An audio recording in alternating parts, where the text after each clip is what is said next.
Have you ever wondered why some people, the more they pursue spiritual practice, seem to fall into deeper suffering, and why others, indulging in the pleasures of life, spiral into destruction even faster?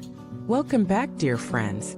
It's a blessing to have you here again. Today, we're unraveling one of the most perplexing phenomena in spiritual and psychological evolution, the paradox that while some people suffer greatly through their journey of spiritual discipline, others, in pursuit of enjoyment, dig their own graves faster than they realize. It's not just a philosophical question, it's a deeply human one, and understanding this can change the way you see your own journey. Let us start with a hard truth. Both suffering and pleasure are tests. They are not in themselves good or bad. They are simply experiences, energy forms that reveal your inner condition. What determines your growth or collapse isn't the pain or pleasure itself, it's your level of awareness in relation to it. Let us first explore why some people seem to suffer more as they deepen their spiritual practice. It's not because spiritual practice is meant to be painful. It's because spiritual practice, when sincere, exposes everything you've buried. It's like digging into frozen earth. The deeper you go, the more resistance you encounter. Not because you're going the wrong way, but because you're finally reaching the roots. Imagine someone who has meditated for 10 years. In the beginning, they felt calm, peaceful, joyful. But as time went on, they began to face old traumas, ancestral pain, karmic imprints. They begin to feel more than ever before, not less. The suffering isn't increasing. The awareness is. Spiritual practice is not anesthesia. It's awakening.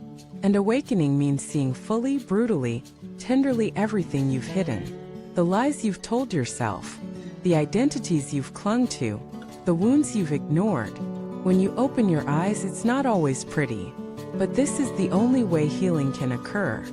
There's a saying in Zen: before enlightenment, chop wood, carry water. After enlightenment, chop wood, carry water, but with eyes wide open. To see is to feel. And to feel is to transform. Now let us look at the opposite side. Why do some people who pursue pleasure end up in destruction? Because pleasure without awareness is addiction. Pleasure by itself is not evil. Nature is full of pleasure, sunsets, laughter, music, touch. But when pleasure becomes a means to escape discomfort, to suppress pain, or to avoid truth, it becomes poison. Let me tell you a story. There was a man named Leo who was wealthy, charming, and loved by many. He threw lavish parties, traveled the world, lived a life of abundance. From the outside he was thriving, but inside he was empty. He drank not to celebrate, but to forget. He traveled not to explore, but to escape. He laughed not from joy, but from fear. One night, after a particularly decadent party, he sat alone on his balcony, music blaring below, champagne in hand, and he cried not from sadness, but from hollowness. He realized he had mistaken pleasure for peace, and that's the critical distinction. Pleasure is a surface wave. Peace is an ocean depth. You can be smiling and dead inside. You can be laughing and drowning. Our society glorifies pleasure. We chase it. We're told it's the goal by this, taste that, experience more, indulge now. But without inner stability, all of it becomes noise. And worse, it becomes a trap. The more pleasure you use to mask your inner discontent, the deeper you fall into illusion. You lose touch with your soul. So we come to a strange truth. Some people suffer more in spiritual practice because they're facing their pain consciously. Others suffer more in pleasure because they're running from it unconsciously. And the one who suffers consciously has the better chance of liberation, because awareness is the key. Let me share another example. Maya was a devoted practitioner. She lived in a spiritual community, meditated daily, followed vows. But over time she became depressed. She began to question everything. She felt like a failure. She met with her teacher and confessed, "I thought practice would bring peace, but I feel worse." The teacher said, "That means it's working." First she was confused, but the teacher continued, "You're purging poison." You're clearing lifetimes of ignorance. The pain is the price of purity. Maya cried not from sadness but from relief.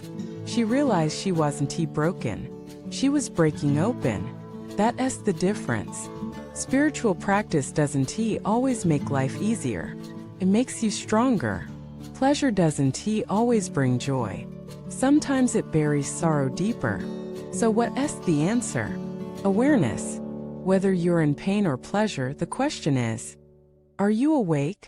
Are you present? Are you seeing clearly? Pain can become a path to wisdom if met with awareness. Pleasure can become a path to bondage if chased unconsciously. So don't judge your journey based on how you feel. Judge it based on how awake you are. The goal is not to suffer. The goal is not to indulge. The goal is to be free. And freedom requires honesty.